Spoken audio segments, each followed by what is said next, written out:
Assalamualaikum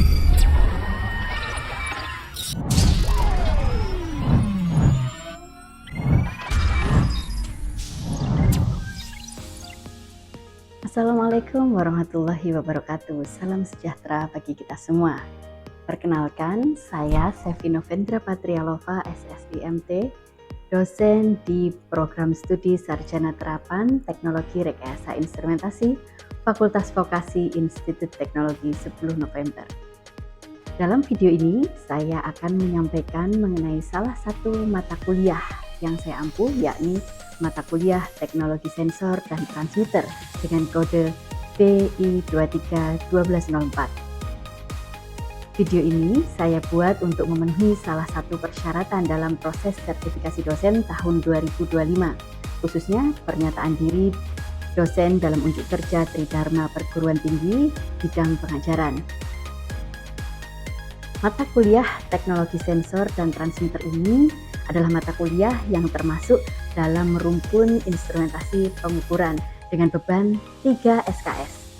Sebagai pondasi awal pendalaman keilmuan teknik instrumentasi, mata kuliah ini disajikan pada semester 2 sebanyak 16 kali pertemuan dengan 12 pertemuan perkuliahan dengan berbagai metode dan 4 kali asesmen evaluasi, bentuk tertulis dan demo project untuk mengukur capaian pembelajaran.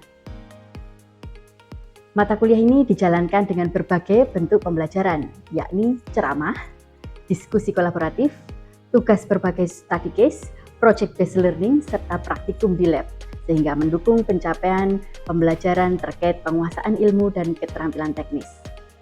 Melalui mata kuliah ini, mahasiswa diharapkan memenuhi 4 capaian pembelajaran mata kuliah atau CPMK.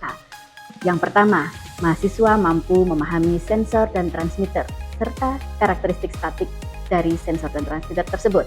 Kedua, mahasiswa mampu menguraikan prinsip kerja dari sensor dan transmitter berdasarkan besaran fisis pada proses industri, pressure, flow, level, dan temperatur.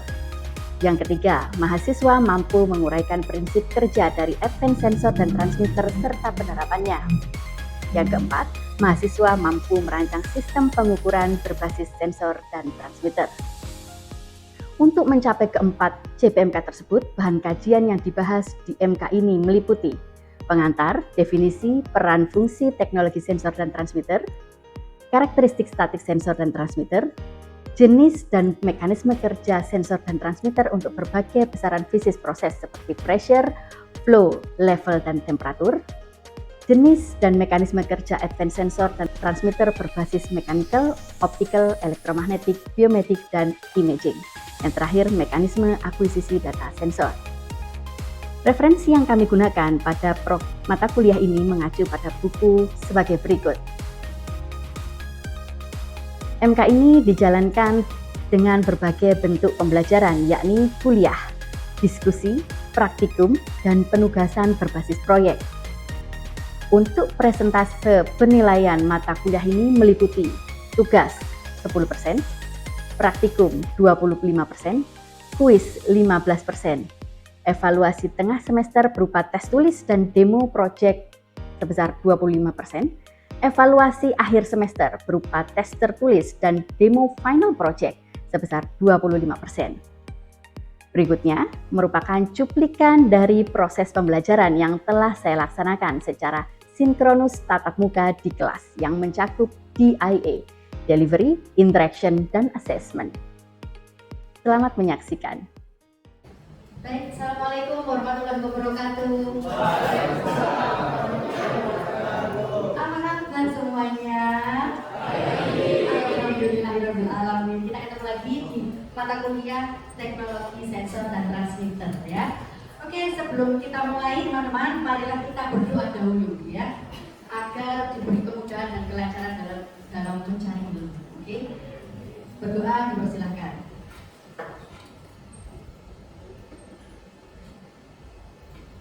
Berdoa cukupkan. Baik teman-teman, mata kuliah hari ini adalah teknologi sensor dan transmitter ya.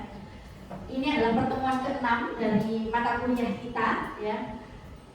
Dan bobotnya 3 SKS. Saya Sevi Novendra Patrialova akan memaparkan hari ini mengenai level transmitter ya. karena kita belajar berbagai macam sensor dan transmitter di instrumentasi. Itu adalah bagian penting ya, elemen utama dalam keilmuan teknik instrumentasi. Oke, sebelum itu kita akan lihat apa saja subcapaian pembelajaran mata kuliah ini. Artinya setelah mata kuliah ini nanti selesai hari ini ya, teman-teman diharapkan bisa apa sih gitu. Yang pertama ya, di sub CPMK 6 ini teman-teman mahasiswa diharapkan mampu menelaah prinsip kerja dari sensor dan transmitter untuk pengukuran level ya. Ada kata-kata level di sini berarti itu artinya adalah ketinggian sebuah fluida. Oke, untuk indikator penilaiannya ya, nanti ada 2 indikator penilaiannya. Yang pertama, ketepatan mahasiswa dalam mendemonstrasikan prinsip kerja dari sensor dan transmitter untuk pengukuran level. Sedangkan yang kedua, yaitu ketepatan dalam menjelaskan mekanisme pemilihan sensor dan transmitter level ya. Nah, untuk hari ini metode pembelajaran yang akan kita jalankan ada 3 teman-teman. Yang pertama problem based learning ya, yang kedua cooperative learning, dan yang ketiga collaborative learning. Oke, untuk materinya yang pertama terkait dengan level transmitter dulu ya. Teman-teman harus paham dulu bagaimana level transmitter dan perannya di dalam measurement system. Oke, untuk level measurement system itu, karena dikatakan level berarti besaran fisis yang diukur adalah ketinggian fluida ya. Dan sistem pengukuran level ini adalah sebuah subsistem dari sistem kontrol ya, karena kita dari instrumentasi kontrol proses, maka di situ ada sebuah subsistem kontrol proses ya, yang sering sekali digunakan di industri, dan itu akan berkaitan dengan fluida ya. Nah, di sini ada dibagi menjadi 2 kategori teman-teman. Kategori yang pertama adalah point measurement level ya, point level measurement maksud saya ya. Yang kedua adalah continuous measurement level. Apa beda dari keduanya ya? Kalau yang point dari bahasa arti dalam bahasa Indonesianya berarti titik, maka dia transmitter atau sensor yang dipasang untuk di level measurement system itu hanya mampu mendeteksi 1 atau beberapa titik tertentu saja. Sedangkan untuk yang continuous measurement system berarti di segala titik sepanjang tangki level atau transmitter itu bisa mendeteksi, gitu ya. Jadi akan mendeteksi secara terus-menerus. Nah, karena tadi level itu terkait dengan fluida, maka fluida apa saja sih yang mampu ya dideteksi oleh si level sensor atau transmitter? Ada 2 ya. Yang pertama liquid. Kalau liquid ya berarti contohnya sesuatu yang cair ya. Sesuatu yang cair ada water atau berbagai larutan yang kental maupun yang encer, larutan yang sifatnya korosif atau abrasif, itu juga bagian dari liquid. Kemudian yang kedua adalah bulk material. Nah, contoh bulk material itu seperti apa? Apakah ini bisa disensi dengan level transmitter? Ternyata bisa. Jenisnya yang seperti ini, contohnya dry crystal atau moist, misalkan biji-bijian ya, atau kristal. Kristal itu contohnya adalah gula ya, di industri gula atau pabrik gula. Di industri pakan ternak berarti ada gandum, kemudian biji-bijian biji-bijian untuk makanan ternak dan lain bentuk serbuk dan lain sebagainya ya. Nah, di hari ini nanti kita akan membagi level sensor ke dalam beberapa jenis metode ya. Ada mechanical sensor, kemudian hydrostatic pressure method, electrical method, dan electromagnetic method. Nah, masing-masing metode ini tadi nanti akan diberikan 1 contohnya ya. Tidak akan kita bahas semua di pertemuan hari ini karena itu butuh waktu yang panjang, 2-3 pertemuan, sehingga nanti di pertemuan hari ini saya akan bahas untuk beberapa poin saja. Oke, untuk yang pertama terkait dengan sensor berbasis mekanik. Kalau ada kata-kata berbasis mekanik ya, adakah yang tahu apa ciri-ciri sistem berbasis mekanik? Silakan angkat tangan. Sahal, ya Sahal. Silakan angkat tangan Sahal. Yes. Oke. Oke, karena ini harus ya. Oke, Sahal, pakai mic-nya Sahal, silakan. Apa kira-kira sistem mekanik itu ciri-cirinya seperti apa? Sekolah saya sistem mekanik itu sistem yang menggunakan komponen mekanik seperti gear, lalu rotator dan yang lain-lain, Bu.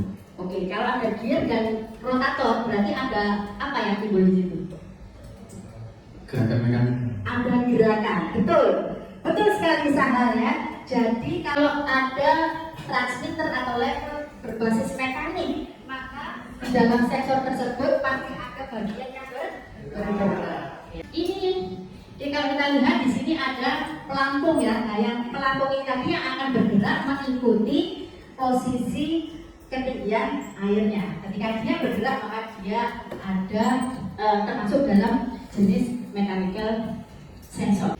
Ketika si sensor ini tadi atau pelampung ini tadi mencapai titik tertentu ya, contohnya misalkan ini dia ada rootnya kemudian dia 90 derajat dengan sistem switchnya ini, maka apa yang terjadi ya teman-teman? Apa yang terjadi? Akan berubah keadaan, yang tadinya on menjadi off gitu ya, yang tadinya off menjadi on, yang tadinya nyala menjadi mati dan lain sebagainya ya. Oke, ini adalah gambaran untuk flux sensor atau transmitter ya yang ada di komersil ya, yang dijual bebas seperti ini, aplikasi di industri. Teman-teman bisa lihat di sini ada yang horizontal, ada yang vertikal ya. Peletakannya untuk yang atas, gambar yang atas ini dia diletakkan secara horizontal, sedangkan yang ini diletakkan secara vertikal ya. Oke, selanjutnya ada vibrating level sensor. Kalau mekanisme yang ini, maka dia masih termasuk dalam mechanical sensor karena dia ada apa tadi? Ada bagian yang bergerak ya. Ada bagian yang bergerak disebut dengan fork ya. Fork atau garpu. Ini adalah bagian yang bergerak. Nah, bisa nggak teman-teman bayangkan, misalkan ada fork itu bergetar di udara bebas ya, pasti dia punya kecepatan yang berbeda ketika dia bergetar di dalam air gitu ya, air atau larutan atau mungkin grain ya, grain itu biji-bijian ya, maka fluida yang ada di tangki itu dianggap oleh si sensor sebagai peredam gitu ya. Kalau dilihat dari gambarnya, peletakannya seperti ini teman-teman, maka dia termasuk dalam continuous measurement level atau point measurement level. Point, oke, bagus ya. Nah, untuk yang selanjutnya ya, ini adalah berbasis hydrostatic pressure. Ada kata-kata hydrostatic pressure, berarti dia memanfaatkan apa? Prinsip tekanan hidrostatik ya. Semakin tinggi permukaan air, maka tekanan di dalam air semakin besar ya. Nah, sehingga bentuk dari sensornya atau transmitternya seperti ini teman-teman ya. Nah, dia menggunakan prinsip tekanan hidrostatis yang kalau kita belajar mengenai fisika, maka dia persamaannya adalah Rho kalikan G kalikan H ya. Ketika sensor tersebut mendeteksi pressure-nya, maka dia akan bisa mengetahui berapa ketinggian si fluida tersebut. Oke. Ini adalah untuk yang radar level transmitter ya. Untuk radar level transmitter dia tergolong dalam metode elektromagnetik method, sebab dia mengeluarkan apa? Mengeluarkan gelombang elektromagnetik ya.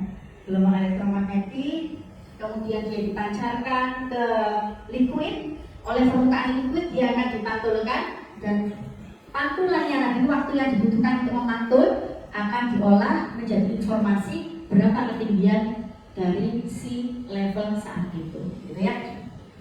Oke, dari beberapa jenis-jenis yang sudah dipaparkan barusan ya. Adakah pertanyaan dari teman-teman? Oke, silakan. Pakai mic-nya. Oke, sebutkan namanya dan pertanyaannya apa ya. Tes. Baik, terima kasih Bang Selvi atas kesempatannya. Berdasarkan yang Bang Selvi jelaskan tadi, kan ada banyak sekali level transmitter yang dapat kita gunakan. Terus juga dari Bang Selvi sempat menyinggung ada jenis budidaya yang harus kita pertimbangkan kategori pengukurannya.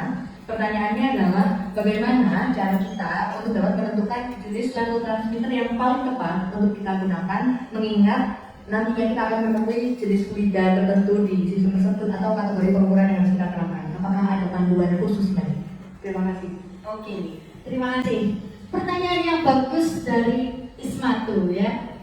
Intinya adalah bagaimana cara ya menentukan transmitter yang tepat ya, di berbagai proses. Karena kan proses tidak selalu sama ya, ada yang menggunakan cairan abrasif, ada yang mengandung air saja, ada yang isinya air tapi suhunya tinggi dan lain sebagainya. Gimana caranya? Nah, itu akan bisa dijawab di sini. Ada guidelines-nya ya. Ada 10 guidelines yang harus teman-teman acu sebagai calon instrumen engineer. Ketika nanti teman-teman diminta untuk menentukan transmitter apa yang cocok di sini ya. Oke, kita lihat sama-sama. Di situ ada kata kunci yang harus teman-teman perhatikan ya. Dari urutan 1 sampai 10. Kita lihat dulu urutan yang pertama.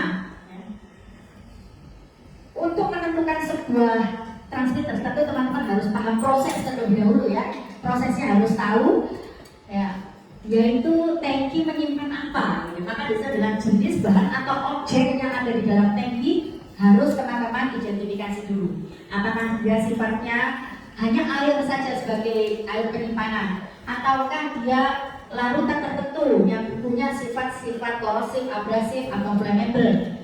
Kemudian apakah dia kental atau dia encer saja, gitu ya? Itu harus diketahui, ya. Kemudian yang kedua, lalu teman-teman harus identifikasi area pemasangannya. Areanya seperti apa tangkinya, ya? Apakah di area yang berbahaya, di industri migas yang isinya adalah crude oil, berarti berbahaya dong ya, seperti itu. Ataukah hanya di tangki rumahan saja yang untuk menyimpan air bersih, ya, berarti itu tidak berbahaya kan gitu. Sehingga harus diidentifikasi di mana area pemasangannya. Kemudian yang ketiga, apakah sensor tersebut boleh menyentuh objeknya? Misalkan di situ berisi tangki yang suhunya 1200 derajat misalkan. Apakah kemudian jika sensor itu menyentuh objek airnya atau fluida yang temperatur tinggi tadi aman-aman saja ya, ataukah malah tidak boleh bersentuhan ya.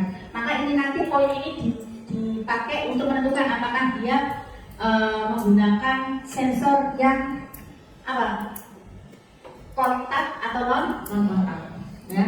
Oke, kemudian selanjutnya nomor 4, apakah dalam pemasangannya nanti adakah akses ya, akses yang bisa dipakai untuk memasukkan probe sensornya. Kalau sudah tersedia, oke. Kalau tidak tersedia, berarti pilih sensor yang non kontak, gitu ya.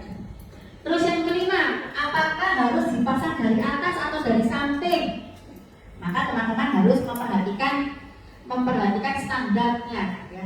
Apakah dia misalkan boiler, maka dia harus dipasang 75 derajat, 65 derajat, ataukah vertikal, apakah dia horizontal. Ini semua harus berdasarkan referensi standar yang berlaku, misalkan ASME atau ISA ya. Kemudian yang keenam, apakah yang dibutuhkan dalam industri tersebut hanya bersifat on off saja, ataukah bersifat monitoring yang di semua titik keadaan level itu harus dideteksi gitu ya. Kalau hanya untuk alarm sistem saja, berarti inilah sensor atau transmitter yang sifatnya point. Sedangkan kalau dibutuhkan monitoring real time terus menerus, maka pilihlah sensor yang sifatnya continuous measurement ya. Kemudian ada nomor 8, apakah alat nanti harus dihubungkan dengan data logger, microcontroller atau HMI, komputer yang dimaksud di sini adalah HMI ya. Apakah itu butuh atau enggak? Kalau enggak berarti hanya indikator saja, misalkan ada alarm sistem saja atau warna indikator lampu saja ya. Maka itu juga perlu dipertimbangkan. Kemudian nomor 9 adalah akurasinya. Butuh akurasi yang bagaimana? Butuh akurasi tinggi kah atau yang sedang-sedang saja ya. Karena pemilihan itu nanti akan berimpact pada yang terakhir. Berapa besar biayanya ya. Biaya penentuan sensornya nanti seharusnya itu seberapa. Nah, sehingga itu yang guidelines ya, guidelines yang harus teman-teman acu dalam penentuan sensor. Ketika semua itu 1 sampai 10 bisa terjawab, maka nanti teman-teman akan punya 1 sampai sekian pilihan sensor gitu ya, yang tepat untuk keadaan-keadaan. Semoga menjawab ya. Ismatu, oke, terima kasih. Oke, teman-teman, saya sudah menyiapkan hari ini saya sudah menyiapkan case problem ya. Nah, case problem ini nanti teman-teman diharapkan di dalam case problem ini teman-teman bisa berkolaborasi, berdiskusi dengan temannya ya. Lalu nanti ya diskusi sekitar 15 menit ya teman-teman. Setelah 15 menit saya minta 2 orang atau 2 kelompok untuk mewakili menyampaikan usulan ya. Usulan mengenai 3 hal. Jenis sensornya yang dipilih apa, mekanisme kerjanya seperti apa, alasan pemilihannya seperti apa ya, dan rencana implementasinya nanti bagaimana. Oke, sudah siap teman-teman? Siap dong ya. Nah, ini adalah deskripsi atau gambaran dulu ya, gambaran mengenai case problemnya. Jadi case problem ini datangnya dari sebuah basic plan namanya, basic plan yang ada di industri semen ya, dari Semen Indonesia Group. Lalu bagaimana kondisi selama ini ya? Kondisi selama ini gambarannya seperti ini teman-teman. Jadi silonya ini di sini sudah ada tangga, sudah ada tangganya. Sudah ada tangga di sini. Selama ini untuk mengetahui ya seberapa isi semen itu, maka ada operator yang bertugas untuk naik tangga sambil bawa palu ya, sambil bawa palu. Lalu dia akan naik dan memukul dinding silonya tadi. Fungsinya apa? Mendengarkan. Kalau kaleng ya, contohnya kaleng ada isinya ya, dengan yang kosong pasti dipukul beda bunyinya ya, nyarinya beda. Nah, maka apa nih kelemahannya?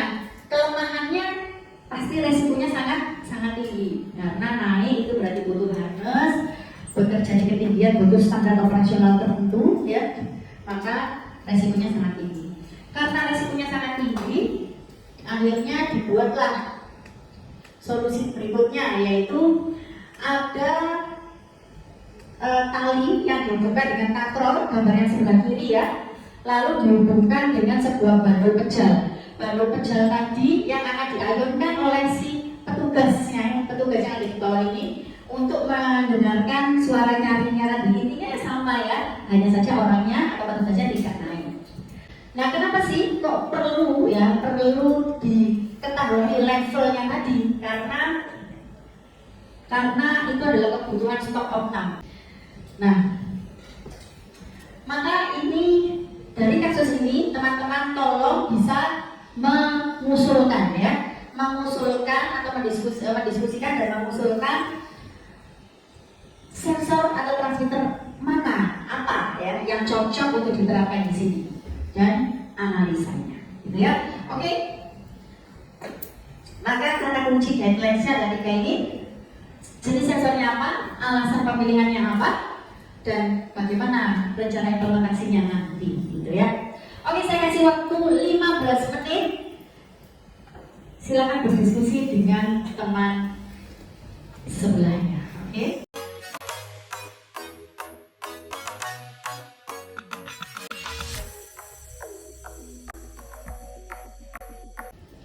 Oke, waktu 15 menit sudah selesai diskusinya. Oke, sehingga sekarang adakah yang bisa menyampaikan hasil diskusinya, teman-teman? Oh, Praganta, ya silahkan. Praganta, gunakan mic-nya. Bisa dijelaskan ya. Oke, saya Praganta. Di sini untuk usulan solusinya, saya menggunakan jenis sensor radar, Bu. Kenapa saya menggunakan jenis sensor radar? Yang pertama karena sensor radar menggunakan gelombang elektromagnetik yang karakteristiknya tidak terganggu sama sifat-sifat semuanya, Bu, yang bikin sensor itu halus atau gimana ya. Terus untuk alasan pemilihan juga, salah satunya itu tadi yang nggak gampang merusak sensor. Lalu sensornya itu non kontak, Bu. Terus juga memiliki akurasi yang tinggi. Terus untuk rencana usulan implementasinya yaitu survei lapangan dulu, juga bentuk silonya bagaimana, serta instalasi pemasangan sensor radarnya di sebelah mananya. Oke, usulannya bagus, beri aplaus. Usulannya adalah menggunakan sensor radar, ya. Karena tadi Praganta menyampaikan mempertimbangkan keadaan di dalam silonya. Ya, ketika silonya diisi, maka dia berpotensi ada debu ya di dalamnya. Dan gelombang elektromagnetik itu cukup imun ya terhadap keadaan yang seperti itu tadi. Oke, nice, Praganta.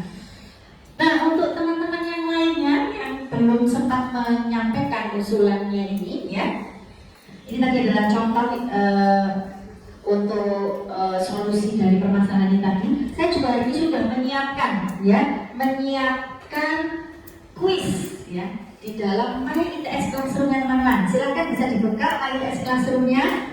Nah, di situ teman-teman nanti ada menu pemecahan masalah ya dari case base tadi. Teman-teman bisa menuliskan usulannya ya di sana, menuliskan analisa deskripsinya apa saja jenis sensor yang diusulkan, alasannya apa, kemudian usulan rencana implementasinya. Dan dari situ nanti pengaku atau saya bisa menilai apakah teman-teman mampu ya memenuhi indikator penilaian yang sudah saya sampaikan di awal tadi. Oke, silakan diisi kira-kira 15 menit ya. 15 menit. Nanti hasil dari penilaiannya akan muncul di dalam sistem tersebut setelah saya koreksi beberapa hari ke depan ya. Alhamdulillah hari ini kita sudah belajar mengenai level transmitter ya. Hari ini karena waktu sudah selesai, maka saya akhiri pertemuan hari ini teman-teman. Semoga ilmu yang didapatkan hari ini bermanfaat untuk teman-teman di masa depan. Sampai ketemu minggu depan di mata kuliah yang sama. Jadi, assalamualaikum warahmatullahi wabarakatuh. Demikian video pernyataan diri dosen dalam unjuk kerja Tridharma Perguruan Tinggi Bidang Pengajaran. Saya, Sevino Vendra Patrialova mengucapkan terima kasih. Wassalamualaikum warahmatullahi wabarakatuh.